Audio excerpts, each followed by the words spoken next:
పాపిని ప్రేమించు, పాపాన్ని ద్వేషించు. మనిషిని ద్వేషించకు. అసలు మనిషిని ద్వేషించడానికి రైట్ నీకు లేదు, నీకు హక్కు లేదు. ఒక మనిషిని వేలు పెట్టి చూపించే హక్కు, అర్హత నీకు లేదు. నీకు అది, నాకు కూడా, ఎవ్వడికి లేదు భూమి మీద. యేసు ప్రభువుకు తప్ప ఈ భూమి మీద ఎవ్వడికి లేదండి. ఆ రైట్ మనకి ఇవ్వాల దేవుడు.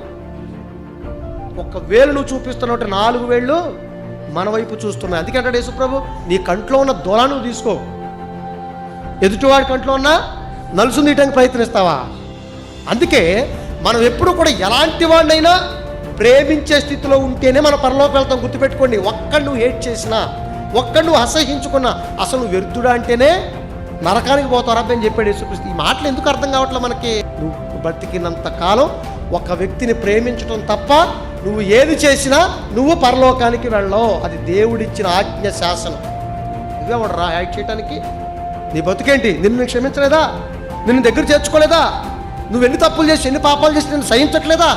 నువ్వు మాత్రం సహించడానికి ఏమైంది నీకు? నువ్వు సహించవు. బయట వాళ్ళు కదా, కుటుంబాకిళ్ళనే సహించం మనం. పిల్లల్ని సహించం, పిల్లల తల్లిదండ్రులు సహించరు, అన్నదమ్ములు అన్న తమ్ముడు సహించరు, తమ్ముడు అన్న సహించరు. ఏంటిదంతా? సంఘంలో సహోదరులు ఒకరినొకరు సహించలేరు. ఏంటిదంతా? ఏంటిది? చేదైన పైచ్యం ఇదంతా.